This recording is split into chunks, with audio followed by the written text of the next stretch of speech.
David ہیوم کا فلسفہ اخلاقیات کو ایک تجربی علم کی حیثیت سے دیکھا جانا چاہیے۔ ڈیوڈ ہیوم اخلاقیات میں تشکیک کا رویہ رکھتا تھا۔ اس کا خیال تھا کہ انسان کے اندر یہ خواہش موجود ہے کہ وہ اپنے آپ کو پہچانے۔ ہیوم ایسے مطلق قوانین کو پسند نہیں کرتا جن کا علم وجدان یا منطقی ثبوت سے حاصل ہو۔ یعنی اس کا خیال تھا کہ ہم ریاضیات کی طرز پر اخلاقیات کی تشکیل نہیں کر سکتے۔ البتہ اس کا خیال تھا کہ اخلاقیات کو ایک تجربی علم کی حیثیت سے پیش کیا جا سکتا ہے۔ چنانچہ ہیوم نے جو اخلاقی نظریہ پیش کیا وہ اس کے علمیاتی نظریات کی ہی صدائے بازگشت ہے۔ 1775 عیسوی میں جب ہیوم بیمار ہوا اور اس نے موت کو اپنے قریب دیکھا تو اس نے اپنی سوانح عمری لکھنا شروع کر دی اور اس میں اپنی شخصیت کا غیر جانبدارانہ تجزیہ پیش کرنے کی کوشش کی۔ اس کی سوانح عمری کو اس کے بعد آدم اسمتھ نے 1777 عیسوی میں شائع کیا تھا۔ ہیوم کی مشہور تصانیف یہ ہیں: treatise of human nature, my own life, dialogues concerning natural religion, suicide and the immortality of the soul, history of England. اس نے کئی مضامین بھی لکھے، مثلاً essays moral, political and literary, An inquiry concerning human understanding, an inquiry concerning the principle of morals۔ ہیوم کا نظریہ اخلاق۔ اسپینوزا کا نظریہ اخلاق اس کے مابعد طبیعیاتی نظام کا ایک حصہ ہے، یعنی اس کی اخلاقیات میں فرق بھی ہے اور مطابقت بھی۔ اس کی اخلاقیات اس کائنات سے متعلق ہے، لیکن ہیوم ایسا کوئی نظام پیش نہیں کرتا، بلکہ وہ اسے ناممکن سمجھتا ہے۔ تاہم وہ علمیات کے متعلق بعض اصولوں یا آراء و تعصبات پر یقین رکھتا ہے جن کی بنا پر وہ اپنے اخلاقی نظریے کو پیش کرتا ہے اور پھر اس کی نشو و نما کرتا ہے۔ اگرچہ اسپینوزا اور ہیوم ذہنی طور پر نقطۂ نظر اور تجربات کے لحاظ سے ایک دوسرے سے بہت مختلف تھے، تاہم ان کے خیالات میں کافی اشتراک بھی پایا جاتا ہے۔ ہیوم اپنے فلسفے کی ابتدا اخلاقی حدود یعنی خیر اور شر کی تعریف سے کرتا ہے۔ وہ کہتا ہے کہ پسندیدگی اور ناپسندیدگی کے جذبات بلا کم و کاست ہر شخص فطری طور پر محسوس کرتا ہے۔ یہ جذبات مخصوص اشیاء پر غور و فکر سے پیدا ہوتے ہیں اور ان اشیاء کے لیے ہم پسندیدگی اور ناپسندیدگی کا اظہار کرتے ہیں۔ ہیوم کے نزدیک الف خیر ہے سے مراد ہے کہ الف کے بارے میں غور و فکر کرنے سے تمام یا اکثر حالات میں لوگوں کی اکثریت پسندیدگی کے جذبات رکھتی ہے، اگر اس کے برعکس جذبات پیدا ہوں تو الف شر ہوگا۔ ہیوم کا یہ نظریہ بشر مرکزیت کہلاتا ہے۔ یہاں یہ بات یاد رکھنی چاہیے کہ ہیوم تجربیت پسند فلسفی ہے، عقلیت پسند نہیں۔ وہ کہتا ہے کہ زندگی میں جذبات کا غلبہ زیادہ ہوتا ہے، اس لیے وہ خیر کو بھی اکثریت کی پسندیدگی اور ناپسندیدگی کے تجربات پر منحصر سمجھتا ہے۔ ہیوم کا دور جمہوریت کا دور تھا اور غالباً اسی لیے اس نے اخلاقیات میں بھی جمہوری نقطۂ نظر اختیار کیا۔ اگر اسپینوزا اور ہیوم کا موازنہ کیا جائے تو معلوم ہوتا ہے کہ ہیوم کا نظریہ بھی اسپینوزا کی طرح نسبتی ہے، یعنی اس کا انحصار دوسری اشیاء پر ہے۔ ہیوم کے ہاں بھی خیر و شر اکثریت رائے پر مبنی ہے۔ یہاں اسپینوزا اور ہیوم میں مطابقت نظر آتی ہے، کیونکہ اسپینوزا بھی انسانی زندگی سے بحث شروع کرتا ہے اور ہیوم بھی انسانی زندگی پر انحصار کرتا ہے۔ ہیوم کا نظریہ اخلاق یعنی نظریہ خیر و شر نفسیاتی نوعیت کا ہے، کیونکہ وہ ان حدود کی تعریف مخصوص ذہنی نفسیات کے حوالے سے کرتا ہے، جبکہ اسپینوزا ان کی تعریف عضویاتی حوالے سے کرتا ہے، اگرچہ وہ یہ تسلیم کرتا ہے کہ خیر و شر کے ساتھ ہمیشہ لذت اور الم کے جذبات وابستہ ہوتے ہیں، کیونکہ جس بات کو ہم پسند کرتے ہیں اس کا ہم خوش ہو کر اظہار کرتے ہیں، اور ناپسند کریں تو پھر بھی اظہار کرتے ہیں۔ یہاں اس کا نظریہ اسپینوزا سے مختلف ہے۔ اسپینوزا کے نزدیک یہ عقلی سطح پر ممکن ہے، جبکہ ہیوم اس کو عام سطح پر رکھتا ہے۔ اگرچہ ہیوم کا نظریہ نسبتی اور نفسیاتی نوعیت کا ہے، تاہم یہ ایک انداز سے موضوعی بھی ہے۔ یہ اس انداز میں موضوعی نہیں کہ اس سے اخلاقی معاملات میں عقلی بحث و استدلال کی گنجائش نہیں رہتی، بلکہ اس لیے موضوعی ہے کہ پسندیدگی اور ناپسندیدگی کے جذبات موضوعی نوعیت کے ہوتے ہیں، اور یہ بھی ممکن ہے کہ کسی چیز کے متعلق مختلف لوگوں کے رویے مختلف ہوں، اور اس صورت میں ہمارے سامنے ایک وسیع تعمیم ہوگی۔ یعنی ہیوم یہ کہتا ہے کہ الف خیر ہے کیونکہ میں اس وقت اس کے بارے میں پسندیدگی کے جذبات رکھتا ہوں، بلکہ الف خیر ہے کا مطلب ہے کہ الف کے بارے میں غور و فکر سے ہمیشہ یا اکثر اوقات لوگوں کی اکثریت اس کے لیے پسندیدگی کے جذبات رکھتی ہے یا اس کے خلاف جذبات رکھتی ہے۔ اگرچہ ہیوم کا نظریہ اتنا متضاد یا بعید از کار نوعیت کا نہیں کہ اسے فوراً رد کر دیا جائے، تاہم یہ عام نقطہ نظر سے کافی مختلف بھی ہے۔ نقطہ نظر یہ ہے کہ بعض اشیاء خیر ہیں اور بعض اشیاء شر ہیں، خواہ ان پر غور و فکر سے تمام یا اکثریت کے ذہن میں پسندیدگی یا ناپسندیدگی کے جذبات پیدا ہوں یا نہ ہوں۔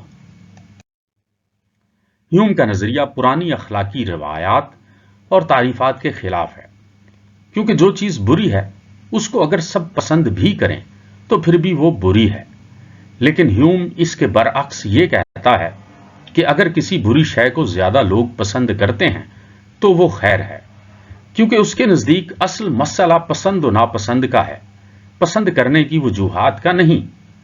ہیوم کے نظریہ اخلاق کا دوسرا پہلو یہ ہے کہ کس قسم کی اشیاء خیر ہیں، یا وہ کون سے بنیادی معاملات ہیں جن کو ہم خیر اور شر کہتے ہیں۔ اس سوال کو اس انداز سے بھی بیان کیا جا سکتا ہے کہ کن کن اشیاء کے متعلق تمام لوگ یا اکثریت پسندیدگی کے جذبات محسوس کرتی ہے، کیا وہ کچھ مشترک خصوصیات کی حامل ہوتی ہیں؟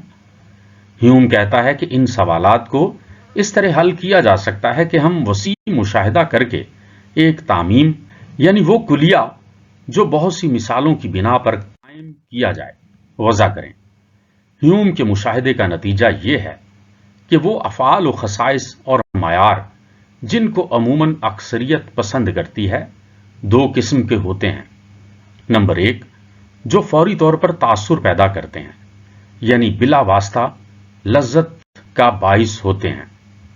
نمبر دو، جو بالواسطہ لذت کا موجب ہوتے ہیں۔ بلا شبہ یہ اقسام متضاد نوعیت کی نہیں ہیں۔ ایک فراخ دلانہ اور رحم دلانہ نوعیت کا فعل فاعل اور دوسرے لوگوں کے لیے فوری لذت کا باعث بنتا ہے، جبکہ جس کے لیے یہ کیا جاتا ہے اس کے لیے فائدہ مند اور نفع بخش ہوتا ہے۔ ہیوم اس کو اس سے برعکس الفاظ میں پیش کرتا ہے۔ وہ کہتا ہے کہ جو شے ان دو جماعتوں میں آئے گی وہ اکثر اور تمام لوگوں میں تحسین اور پسندیدگی کے جذبات پیدا کرے گی۔ ہیوم اپنے مشاہدے کو ایک کلیے کی صورت میں پیش کرتا ہے۔ اس کا کہنا ہے کہ وہ تمام اشیاء جو بلا واسطہ یا بالواسطہ اکثر اوقات اشخاص میں خوشگوار اور مفید ثابت ہوتی ہیں وہ خیر ہیں۔ ہیوم کے نظریہ اخلاق پر تنقید۔ براٹ کے خیال میں اس نظریہ میں دو ابہام ہیں جن کو دور کر لینا چاہیے۔ نمبر ایک، پہلے کا تعلق فوری طور پر خوشگوار اور مفید اشیاء میں امتیاز سے ہے۔ چاکلیٹ خوشگوار ہے کا مطلب ہے کہ چاکلیٹ چوسنے کا تجربہ خوشگوار ہے، لیکن ہم چاکلیٹ کو خوشی نہیں کہہ سکتے، جبکہ اس کو چوسنے کے تجربے کو خوشی کہہ سکتے ہیں۔ خوشی ایک ذہنی کیفیت ہے۔ لفظ خوشگوار کا استعمال جب کسی تجربے کے لیے کیا جاتا ہے تو اس کے معنی مختلف ہوتے ہیں۔ ان معنوں سے جب اس کا اطلاق کسی شے پر کیا جاتا ہے تو پہلی صورت میں یہ ایک غیر سببی خصوصیت کو ظاہر کرتا ہے، جبکہ دوسری صورت میں یہ ایک سببی خصوصیت کو ظاہر کرتا ہے۔ مثلا سر خوشگوار ہے کا مطلب ہے کہ سر کو سننے کا تجربہ غیر سببی صورت میں خوشگوار ہے، یعنی اسے سننے کا تجربہ لذت یا خوشی ہوگا۔ اگرچہ ایک شے کا وقوف مختلف اشکال میں مختلف ہوتا ہے، لیکن خوشگوار ہونے سے مراد یہ ہونا چاہیے کہ کسی بھی شکل میں اکثر و بیشتر لوگوں کو خوشگوار ہونے کا احساس ہو۔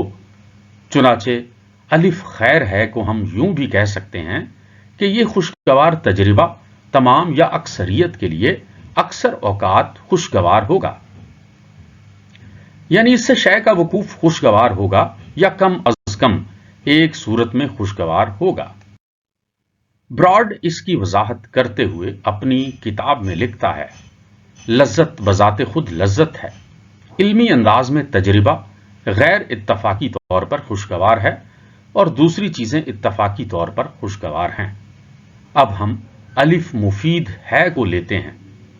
کوئی شے اس وقت بھی مفید ہوگی جب وہ بذات خود خوشگوار نہ ہو یا اس کا وقوف کسی بھی انداز میں خوشگوار نہ ہو، بلکہ وہ خوشگواریوں کا علتی باعث ہو۔ چنانچہ یہ ممکن ہے کہ ایک واقعہ بیک وقت خوشگوار بھی ہو اور مفید بھی ہو، لیکن بعض اشیاء ایسی ہوتی ہیں جو مفید تو ہوتی ہیں مگر کسی قسم کا پسندیدگی یا ناپسندیدگی کا جذبہ نہیں رکھتی۔ ہمارے وہ تمام افعال یا اعمال جو اچھے نتائج پیدا کرنے کا باعث ثابت ہوں، ان کو ہم مفید اس انداز میں کہتے ہیں۔ مثلا آپ کسی ادارے کی مدد کرتے ہیں یا آپ امتحان کے لیے محنت کرتے ہیں اور جب اس کا اچھا نتیجہ نکلتا ہے تو یہ مفید ہے، یعنی ہم کہہ سکتے ہیں کہ یہ خوشی کا سببی ذریعہ ہے۔ نمبر 2، دوسرا ابہام جس کی براڈ نے نشاندہی کی ہے وہ یہ ہے کہ ہیوم نے خوشگوار اشیاء کی تعریف میں علم اور اعتقاد یعنی فیکٹر بیلیف کو خلط ملط کر دیا ہے۔ وہ کہتا ہے کہ وہ تمام اشیاء جو بلا واسطہ یا بالواسطہ طور پر اپنے متعلقہ افراد یا اکثریت کے لیے خوشگوار یا مفید ثابت ہوتی ہیں وہ خیر ہیں۔ گزشتہ بیان کردہ تعریف کی روح سے خیر اشیاء میں مخصوص صفات حقیقتاً موجود ہوتی ہیں۔ اگر ہمیں دو اشیاء میں سے ایک ہی کا انتخاب کرنا پڑے تو جس چیز کو ہم خیر قرار دیتے ہیں ہمیں صرف یہ یقین ہوتا ہے کہ وہ مخصوص صفات کی حامل ہے، یعنی خوشگوار اور مفید ہے، کیونکہ یہ حالات پر منحصر ہے کہ کوئی چیز خوشگوار اور مفید رہے یا نہ رہے۔ لذتیت۔ ہیوم لذتیت کا حامی ہے۔ ہیوم کہتا ہے کہ اگر کوئی چیز خیر ہے تو وہ لذت بخش ہے، یعنی وہ خوشگوار ہوگی، اور اگر خوشگوار ہوگی تو خیر ہوگی، کیونکہ خیر اور لذت کے درمیان کلی اور باہمی تعلق پایا جاتا ہے۔ ہیوم غیر معمولی قسم کا لذتیت پسند ہے۔ یہ معلوم نہیں ہوتا کہ اس کا نظریہ کیا ہے، کیونکہ لذتیت کے متعلق 3 نظریات ہیں اور ہیوم کا نظریہ ان تینوں نظریات سے بہت کم ملتا ہے۔ وہ تینوں نظریات یہ ہیں: نمبر 1 تحلیلی لذتیت، نمبر 2 قبل تجربی ترکیبی لذتیت، نمبر 3 بعد تجربی ترکیبی لذتیت۔ تحلیلی لذتیت۔ تحلیلی لذتیت میں اخلاقی حدود کا تجزیہ کیا جاتا ہے اور سوالات اٹھائے جاتے ہیں کہ آخر خیر کے معنی کیا ہیں، اشیاء بلا واسطہ خوشگوار ہیں یا بالواسطہ خوشگوار ہیں، وغیرہ وغیرہ۔ قبل تجربی ترکیبی لذتیت۔ قبل تجربی ترکیبی لذتیت کا دعویٰ ہے کہ خیر اور لذت میں لازمی اور دائمی تعلق پایا جاتا ہے، لیکن ہیوم یہ تسلیم نہیں کرتا۔ یہ سجوک کا نظریہ ہے کہ جس طرح مثلث اور 3 اضلاع میں لازمی اور ابدی تعلق ہے، اسی طرح خیر اور لذت کے درمیان تعلق پایا جاتا ہے۔ بعد تجربی ترکیبی لذتیت۔ بعد تجربی ترکیبی لذتیت میں کسی بھی قسم کا لزوم نہیں پایا جاتا اور ہیوم اسی قسم کا لذتیت پسند ہے۔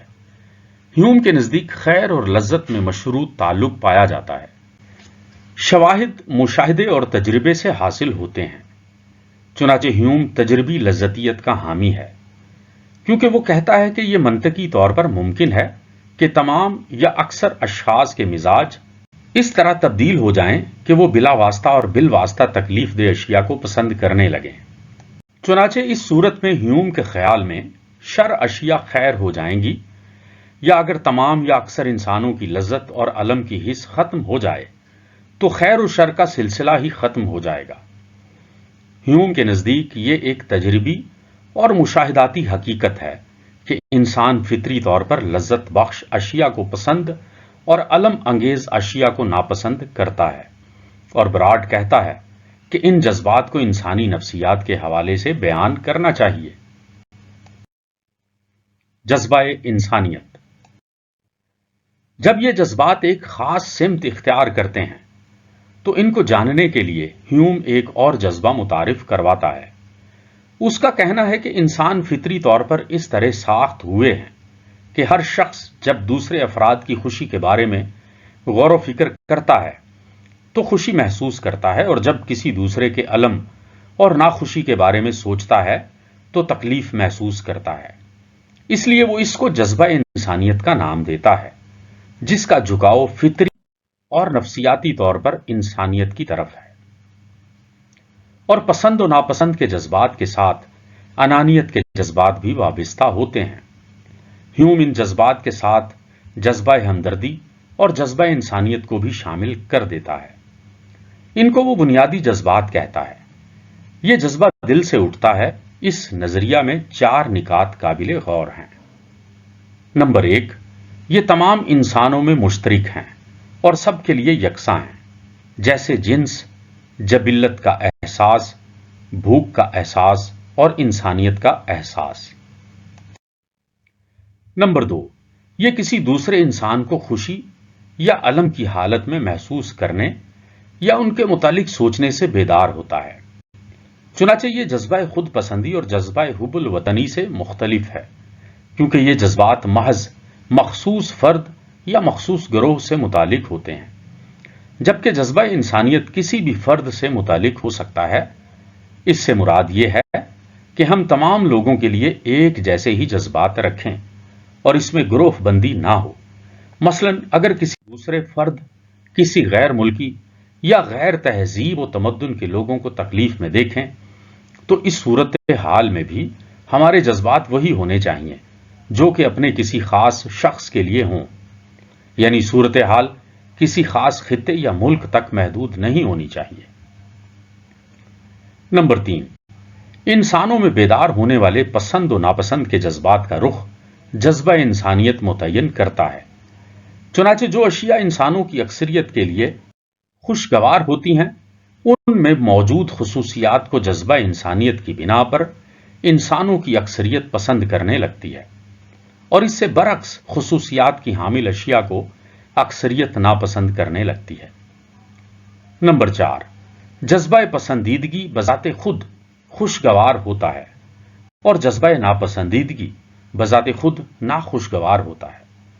لہذا ہیوم کہتا ہے کہ جذبہ انسانیت اکثر دب جاتا ہے اور مغلوب ہو جاتا ہے، مخصوص حالات میں، مثلا حسد کی بنا پر، جنگ کے موقع پر۔ ہیوم یہ بھی جانتا ہے کہ یہ ممکن ہے کہ آپ جذبہ انسانیت کو محسوس کریں لیکن وہ آپ کو عمل پر نہ اکسا سکے۔ مختصر یہ کہ ہیوم کہتا ہے کہ ان مخصوص اسباب کی عدم موجودگی میں جو متصادم جذبات کو بیدار کرتے ہیں، تقریباً تمام انسان دوسرے کسی بھی انسان یا انسانوں کو خوش دیکھ کر خوشی محسوس کرتے ہیں، اور یہ صحیح بات ہے۔ یہ تسلیم کرتے ہوئے کہ انسانوں میں جذبہ انسانیت موجود ہوتا ہے، یہ سوال پیدا ہوتا ہے کہ کیا جذبات پسند و ناپسند جو رخ اختیار کرتے ہیں کیا یہ ان کی تشریح کرتا ہے؟ براڈ اس سلسلے میں کہتا ہے کہ میں نہیں سمجھتا کہ ایسا ممکن ہے۔ براڈ کہتا ہے کہ ہمارے پاس 2 متبادل جذبات ہیں۔ نمبر 1، جذبہ اخلاق اور جذبہ انسانیت دونوں ایک ہی ہیں۔ اس صورت میں یہ تشریح محض لفظی ہوگی، کیونکہ یہی جذبہ اخلاق کہلاتا ہے۔ جب پسند اور ناپسند میں اپنا اظہار کرتا ہے، اور یہ جذبہ یعنی جذبہ انسانیت انسان میں اپنے اظہار کی جو صورت اختیار کرتا ہے، اس لحاظ سے یہ جذبہ انسانیت کہلاتا ہے۔ لیکن یہ قابل فہم بات نہیں، کیونکہ جو اخلاقیات کو پسند کرتا ہے وہ ترکیبی لذتیت کے مترادف نہیں، اس طرح جو اخلاقیات کو ناپسند کرتے ہیں وہ ترکیبی علم کے مترادف نہیں۔ یہ مختلف جذبات ہیں۔ اگر ہم مختلف حدود کے جوڑوں میں سے صرف مثبت حدود تک اپنی توجہ محدود رکھیں تو ہمارے پاس 3 واضح عوامل آتے ہیں۔ نمبر 1، اخلاقی پسندیدگی۔ نمبر 2، ہمدردانہ خوشی۔ نمبر 3، ایسی شے جس کے متعلق ہمارا اعتقاد ہوتا ہے کہ وہ خوشگوار یا مفید ہوگی۔ یہاں جس امر کی وضاحت مقصود ہے وہ یہ ہے کہ پہلے اخلاقی پسندیدگی اور ایسی چیز جس کے متعلق ہمارا اعتقاد ہو کہ وہ خوشگوار اور مقصود ہے، اس کی وضاحت مطلوب ہے۔ اب وہ نقطہ جس کے متعلق یہ دعویٰ کیا جاتا ہے کہ وہ اس کی وضاحت کرتا ہے، وہ یہ ہے کہ ہمدردانہ خوشی بھی موجود ہے، اور اس کی سمت بھی تیسرے نقطے کی طرف ہے۔ سب سے پہلے وہ نفسیاتی انداز کو بیان کرتا ہے کہ ہم سب سے پہلے اپنے بارے میں سوچتے ہیں اور دوسروں کو نظر انداز کرتے ہیں، بلکہ ان کے لیے جو مفید ہے اس کو پسند کرتے ہیں، اور ان میں ثانوی نوعیت کے درجات کو ہیوم بیان نہیں کرتا۔ اس کے نظریے کا انحصار پسند و ناپسند پر ہے، اور یہ نظریہ موضوعی ہے۔ اس کے ہاں ہمیں لذتیت پسندی کے ساتھ ساتھ افادیت پسندی کا انداز بھی نظر آتا ہے۔ ہیوم خالصتاً انانیت پسند فلسفی نہیں ہے۔ اس کا خیال ہے کہ ہم میں جو جذبہ انسانیت موجود ہے، پسند و ناپسند کا جذبہ اسی سے متاثر ہوتا ہے۔ اسی بنا پر براڈ یہ کہتا ہے کہ یہاں میں سوچے بغیر نہیں رہ سکتا کہ ہیوم کے نظریے میں خود غرضانہ نفسیاتی لذتیت کے نشانات ملتے ہیں۔ چنانچہ ہیوم کو 3 محاذوں پر اپنے نظریے کا دفاع کرنا پڑے گا۔ نمبر 1، کون سی اشیاء ہمیشہ مفید اور خوشگوار ہوتی ہیں؟ ہیوم کا نظریہ یہی ہے کہ ہم مفید اور خوشگوار اشیاء کو پسند کرتے ہیں۔ ہیوم کو اپنے اس نظریے کا دفاع کرنا پڑے گا ان لوگوں کے خلاف جو اس کی نظر میں عام طور پر پسندیدہ اور جن کے متعلق یہ سمجھا جائے کہ وہ براہ راست یا بالواسطہ لذت پیدا کریں گے اور اس کے اتحاد کو چیلنج کریں گے۔ بعض لوگوں کا خیال ہے کہ ہمیں اس پسند و ناپسند کے نظریے میں کوئی قانونی انصاف کی صورت نظر نہیں آتی، کیونکہ یہاں پر ہمیں یہ معلوم نہیں ہوتا کہ ان کے درمیان کیا معاملہ ہے۔ نمبر 2، ان انا پرستوں کے خلاف، مثلا ہابس اور اسپینوزا وغیرہ کے خلاف، جو کہ ہیوم کے نظریہ جذبات پر اعتراض کرتے ہیں۔ ہیوم کے نزدیک انسانوں میں جذبہ انسانیت اہمیت کا حامل ہے، اور وہ اس پر اعتراض کریں گے اور یہ دعویٰ کریں گے کہ وہ اس جذبے کو بغیر محض انانیت یعنی خود غرضانہ بنیادوں پر ہی تمام حقائق کی تشریح کر سکتے ہیں۔ ان فلسفیوں کے نزدیک ہر کام میں حب نفس کا جذبہ کار فرما ہوتا ہے کہ ہیوم جذبہ ہمدردی کو اہمیت دیتا ہے۔ مثلا اگر ایک مجرم آپ کا عزیز دوست ہو اور اس وجہ سے اسے سزا نہ ملے تو معاشرے کی اصلاح نہیں ہو سکتی۔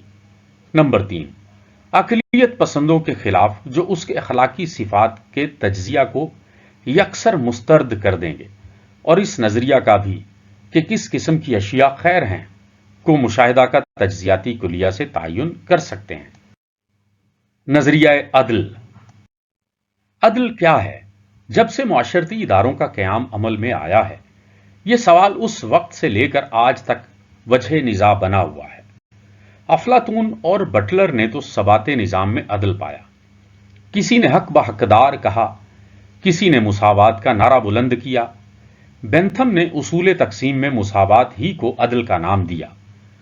وہ کہتا ہے کہ ہر فرد کو فرد واحد ہی سمجھنا چاہیے اور کسی کو دوسرے پر فوقیت نہیں دینی چاہیے۔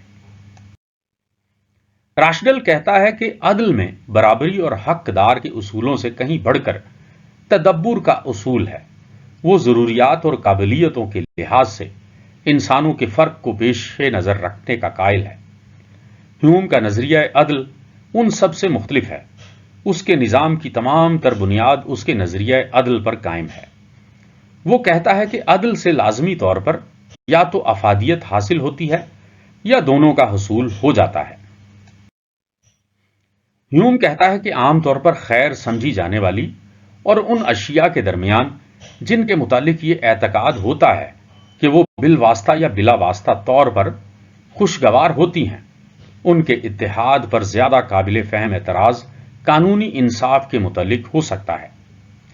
یعنی کیا قانونی عدل کے ساتھ مسرت وابستہ ہے؟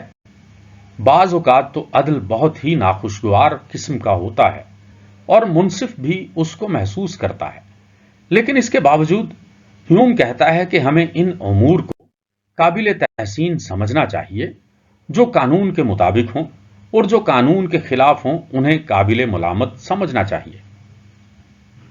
یہاں ایک الجھن پیدا ہوتی ہے، اور وہ یہ ہے کہ تحسین و ملامت کے جذبات کو قانون کا پابند کیسے کیا جائے۔ ہیوم اس ضمن میں جو عمومی حل پیش کرتا ہے وہ کچھ یوں ہے کہ اگر ہم اپنی توجہ کسی مخصوص فعل اور اس کے فوری نتائج پر ہی مرکوز رکھیں جو باعث الم ہو، تو ہمیں اس فعل کو قابل ملامت سمجھنا چاہیے، لیکن حیوان عاقل ہوتے ہوئے ہم اپنے آپ کو فوری نتائج تک محدود نہیں رکھ سکتے۔ ہم لازماً ان کے دور رس نتائج کے متعلق بھی غور کریں گے، اور جہاں تک قانونی انصاف کا تعلق ہے، اگر کسی معاشرہ، مملکت، مبادلہ اور وراثت کے متعلق بحیثیت مجموعی، مسلمہ اور پوری قوت سے نافذ کردہ قوانین کا ایک مجموعہ موجود ہو، تو اس سے انسانوں کی خوشی میں بے انتہا اضافہ ہوتا ہے۔ لیکن قانون کی افادیت اس بات پر منحصر ہے کہ اس میں انتشار نہ ہو۔ ہیوم قانونی انصاف کے معاملہ کو خالصتاً افادی نقطہ نظر سے پسند کرتا ہے۔ وہ کہتا ہے کہ بعض صورتوں میں ایسا ممکن ہے کہ یہ اصول غیر ضروری ہو جاتا ہو۔ ہیوم غیر معمولی حالات کو تقسیم کرنے کے باوجود کہتا ہے کہ قوانین کی تمام تر افادیت اس بات پر مبنی ہے کہ وہ یکساں اور غیر متلون ہوں۔ اگر آپ غیر معمولی حالات کا سہارا لے کر استثناءات کرتے چلے جائیں تو ان قوانین کی افادیت بہت جلد مفقود ہو جائے گی۔ جائیداد سے متعلق مطلق العنان اور جبری قوانین کی افادیت بہت مفقود ہو جائے گی۔ ان قوانین کو جب تک عمومی طور پر تسلیم کیا جاتا رہے اور ان کا سختی سے نفاذ ہو تو قانون کی عدم موجودگی یا ایسے قوانین جو اعتباری نوعیت کے نہ ہوں کی نسبت زیادہ مسرت کی یقین دہانی کراتے ہیں۔ ہیوم استثناءات کا قائل ہونے کے باوجود انہیں قابل اعتنا نہیں سمجھتا۔ کانٹ نے بھی تمام تر برائیوں کی جڑیں استثناءات میں دیکھیں، لیکن اس سب کے باوجود ان کے وجود سے انکار نہیں کیا جا سکتا۔ ہیوم پر یہ اعتراض کیا جاتا ہے کہ کسی قانون کی افادیت صرف اس بات پر منحصر ہے کہ اس سے مجموعی طور پر انسانی مسرت میں اضافہ ہوتا ہے، اور جہاں یہ نہ ہو وہاں قوانین میں ترمیم یا تبدیلی لازمی آتی ہے۔ قانون انسان نے اپنے مفاد کی خاطر بنایا ہے، نہ کہ انسان کو قانون کی خاطر بنایا گیا ہے۔ روزمرہ زندگی میں بھی ہمیں اس قسم کی مثالیں ملتی ہیں کہ اسمبلیاں قانون پاس کرتی ہیں، اگر وہ عوام کے لیے قابل قبول نہ ہوں تو ان میں اکثریت کے حسب منشا تبدیلیاں کر لی جاتی ہیں۔ ہیوم اپنے افادی قانون عدل کے نظریے کو مندرجہ ذیل تعاملات کے ذریعے سے تقویت پہنچاتا ہے۔ وہ کہتا ہے کہ ان حالات کی نشاندہی کرنا جن میں قانون جائیداد بیکار ہو چکا ہو بڑا آسان ہے۔ وہ کہتا ہے کہ ایسے انتہائی قسم کے حالات تصور کیے جا سکتے ہیں جن میں بحالی قانون کے تمام تر فرائض ختم ہو جاتے ہیں کیونکہ ان میں قانون کی افادیت ہی نہیں رہتی۔ مثلا نمبر 1، جہاں ہر کس و ناقص کو اشیاء کی ایک غیر محدود مقدار حاصل ہو، جس کا جہاں سے جب اور جتنی مقدار میں جی چاہے وہ مطلوبہ شے حاصل کر سکے۔ جس طرح ہوا کثیر مقدار میں موجود ہے، اس لیے اس کو سمیٹنے کا کسی کو لالچ نہیں ہوتا، اور دیگر اشیاء بھی ہوا کی طرح فراواں ہو جائیں تو قانون کی افادیت باقی نہ رہنے سے قانون تقسیم ختم ہو کر رہ جاتا ہے، یا پھر جہاں ایثار کا جذبہ بڑا وسیع اور شدید قسم کا ہو وہاں بھی قانون کی ضرورت باقی نہیں رہتی۔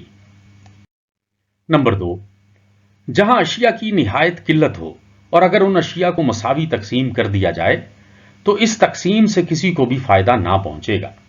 مثال کے طور پر ایک جہاز ڈوبنے لگا تو اس کا عملہ کسی نہ کسی طرح بچ بچا کر کسی ساحل کی طرف نکل گیا۔ وہاں کھانے کے لیے ان کے پاس صرف ایک بسکٹ تھا۔ اب اس ایک بسکٹ کی تقسیم ایک بیکار عمل ہوگا۔ نمبر 3، جہاں افراتفری کا عالم ہو اور یہ پتا ہو کہ یہاں لوگ قانون شکنی کے مرتکب ہوں گے اور انہیں قانون شکنی سے روکنے والا کوئی نہیں ہوگا یا وہ احکام کی مطلق پرواہ نہ کریں گے۔ مثلا جب کوئی فوج افراتفری کے عالم میں پسپائی اختیار کرتی ہے، ہیوم کہتا ہے کہ روزمرہ زندگی ان 3 انتہائی مواقع سے بالکل مختلف ہے۔ اشیاء کی رسد بڑی محدود ہے اور صرف اسی صورت میں تمام افراد کے لیے کافی ہو سکتی ہے جبکہ تقسیم کا عمل ٹھیک طرح سے انجام دیا جائے اور انسان نہ تو سراپا ایثار و قربانی ہے اور نہ ہی خود غرض ہے۔ ان شرائط و حالات کے تحت جائیداد سے متعلق مروجہ قوانین کا نفاذ انتہائی سود مند اور افادیت کا حامل ہوگا۔ ان قوانین کی خلاف ورزی عموماً دوہرے نقصان کا باعث بنتی ہے۔ مثلا نمبر 1 عمومی نقصان، نمبر 2 ذاتی نقصان۔ عمومی نقصان: اگر قانونی انصاف قائم نہ کیا جائے تو عوام کا قانون پر اعتماد مجروح ہو جاتا ہے، بلکہ قانون سازی کی افادیت اس بات پر منحصر ہے کہ لوگوں کو اس پر اعتماد ہو۔ ذاتی نقصان: ذاتی نقصان اس لحاظ سے کہ یہ کسی خاص شخص کو اس کی قانونی ملکیت کے جائز حق سے محروم کرتا ہے۔ ہیوم کہتا ہے کہ اس جبلت کے وجود سے انتہائی مختلف نوع قوانین ملکیت، وراثت اور مبادلہ کی موجودگی کی بنا پر انکار کرتا ہے۔ وہ کہتا ہے کہ ان تمام حقائق کی کوئی واحد جبلت واضح نہیں کی جا سکتی، جبکہ اصول افادیت اس تمام تنوع سمیت جو ملکیت و وراثت وغیرہ کے اصول میں پایا جاتا ہے مختلف اوقات اور مقامات پر پایا جاتا ہے، یعنی مشترک دکھائی دیتا ہے۔ ایک طرف مختلف مقامات اور اوقات میں بسنے والے افراد مختلف صورتحال میں ہوتے ہیں، لہذا جو قوانین ایک معاشرے میں مفید ہو سکتے ہیں دوسرے معاشرے میں نقصان دہ بھی ہو سکتے ہیں۔ دوسری طرف انسان کی بنیادی ضروریات ہمیشہ ایک جیسی رہتی ہیں کیونکہ ان کی بنیاد جبلت پر ہوتی ہے۔ ہیوم کہتا ہے کہ اس پر ایک اعتراض اور بھی کیا جا سکتا ہے، یعنی یہ کہا جاتا ہے کہ انسانوں میں حصول دولت کی جبلت ہوتی ہے جو کہ جائیداد سے متعلق قوانین کے پس پردہ کار فرما ہے۔ ہیوم کہتا ہے کہ یہ سراسر فضول ہے، ہمارے اندر ایسی کوئی جبلت نہیں ہے۔ ہر معاشرے میں وراثت اور تقسیم جائیداد کے قوانین مختلف ہیں اور ہر معاشرے نے اپنے مفاد کی خاطر علیحدہ علیحدہ قوانین بنا رکھے ہیں۔ مختلف ممالک اور معاشروں کے قوانین کو محض ایک جبلت وضع نہیں کر سکتی، لہذا صرف اصول افادیت ہی ان کی تہ میں کار فرما ہے۔ یہاں براڈ اس سے اختلاف کرتا ہے۔ براڈ کا خیال ہے کہ تقسیم دولت کے قوانین میں دراصل حصول دولت کی جبلت ہی کار فرما ہوتی ہے۔ اگرچہ براڈ کے نزدیک یہ وجہ کافی نہیں، تاہم وہ کہتا ہے کہ شادی کے ادارے اور رسمیں مختلف ممالک اور معاشروں میں مختلف ہیں، تو کیا اس سے یہ مفہوم اخذ کیا جائے کہ اس کا تعلق کسی واحد جبلت سے نہیں؟ اس کا جواب نفی میں ملتا ہے۔ ہیوم کہتا ہے کہ انصاف پسندی روایتی نہیں۔ اگر اس کا مفہوم یہ لیا جائے کہ انسانوں نے جب معاشرتی زندگی اختیار کی تو انہوں نے انصاف پسندی کا معاہدہ کیا، کیونکہ انصاف کا اہم پہلو ہی یہی ہے کہ معاہدوں کی پابندی کی جائے، چنانچہ اوپر کی تعریف مدور ہو جائے گی۔ اسے ہم صرف اس لحاظ سے روایتی کہہ سکتے ہیں کہ ملکیت، وراثت اور مبادلہ کے اصولوں سے کسی جبلت کو منسوب کرنے کی ضرورت نہیں، اور اسے ہم اصول افادیت کے حوالے سے بیان کر سکتے ہیں۔ ہیوم کہتا ہے کہ عدل ایک دانا آدمی کی نیکی ہے اور ایسا شخص دوسروں کے لیے ایثار و قربانی کا مظاہرہ کرتا ہے۔ عدل میں معاشرے کے لیے افادیت ہے۔ فہم عامہ کے نظریے کے مطابق افادیت عدل کا توصیفی وصف تو نہیں ہے، البتہ یہ اس کی ذہنی خصوصیت ہو سکتی ہے۔ اس کے برعکس ہیوم کہتا ہے کہ افادیت ہی عدل کی توصیفی خصوصیت ہے۔ عدل ان معنوں میں فطری نیکی ہے کہ عقل کے متعلق ہمارا جذبہ تحسین ایک ہی ہستی ہونے کے ناطے لابودی اور ضروری رد عمل ہے، جو کہ افعال کے دور رس نتائج کو سمجھنے کے لیے کافی تھی۔ یہ انسانی مسرت کو تسلیم کرنے کی ہر دو صفات سے متصف ہے۔ عقلیت اور خیر اندیشی ان معنوں میں انسان کی فطرت کے جزو ہیں کہ وہ اس فطری و جبلی مسافت کا حصہ ہیں۔ ہیوم کے نظریہ پر اعتراضات۔ ہیوم کا نظریہ انصاف اسپینوزا کے نظریے سے گہری مماثلت رکھتا ہے، لیکن ان میں فرق یہ ہے کہ ہیوم کا نظریہ خالصتاً انائی نہیں ہے۔ اس کے علاوہ یہ کہ اسپینوزا کی نسبت ہیوم کا نظریہ زیادہ بہتر طریقے سے پیش کیا گیا ہے۔ سوال یہ پیدا ہوتا ہے کہ کیا ہیوم کا نظریہ کافی اور مکمل ہے؟ براڈ کے خیال میں یہ ناکافی اور نامکمل ہے، کیونکہ یہ عدل کے ایک چھوٹے سے حصے یعنی قانونی عدل پر ہی نافذ ہوتا ہے۔ اس سے مراد قانون ملکیت وغیرہ ہیں۔ یہ محض کسی سوسائٹی میں موجود قوانین کے نفاذ کے لیے جذبہ پسندیدگی کی توجیہ تو کرتا ہے، لیکن سارا معاملہ یہی تو نہیں ہے۔ ہم بعض اوقات یہ کہتے ہیں کہ قوانین کا یہ مجموعہ ہی غیر منصفانہ ہے، یا یہ کہ قوانین کا ایک مجموعہ دوسرے سے زیادہ منصفانہ ہے۔ اب یہ سوال کہ کیا قوانین کا ایک مجموعہ دوسرے مجموعے سے زیادہ منصفانہ ہے، اس سوال سے بالکل مختلف ہے کہ کیا پہلا مجموعہ قوانین انسانوں کے لیے زیادہ سے زیادہ خوشی کا باعث بھی بنتا ہے بنسبت دوسرے مجموعہ کے۔ یہ تصور کرنا عین ممکن دکھائی دیتا ہے کہ قوانین تقسیم ملکیت کا ایک حصہ یا مجموعہ دوسرے حصے سے بہت ہی کم منصفانہ ہونے کے باوجود پیداوار میں اس قدر اضافے کا باعث بن سکتا ہے کہ انسانی خوشیوں میں دوسرے مجموعہ قوانین سے کہیں زیادہ اضافہ کر سکتا ہو۔ لیکن اس صورت میں لوگ ایک مجموعہ قوانین کو دوسرے سے تبدیل کرتے وقت ہچکچاہٹ محسوس کریں گے، کیونکہ ہم انصاف اور انسانی خوشیاں دونوں کو پسند کرتے ہیں، اور جب ان دونوں میں خلیج پیدا ہوتی ہے تو ہمارے جذبات ملے جلے ہوتے ہیں۔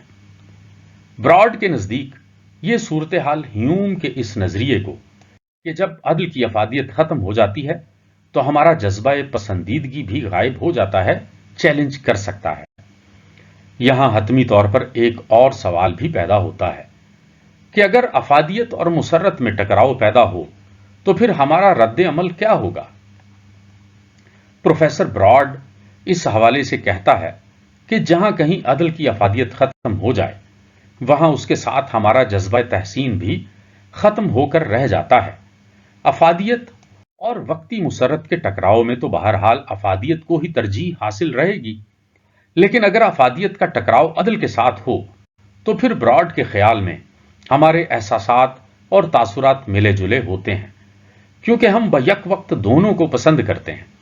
لیکن ایسے حالات و واقعات بھی پیدا ہو سکتے ہیں جن میں ایثار اور عدل انسانی مسرت کو اتنا زیادہ بڑھا دیتا ہے یا علم انسان کو غمگین کر دیتا ہے کہ مجموعی طور پر ہمارا رد عمل اس ضمن میں تحسین دہ ہو جاتا ہے۔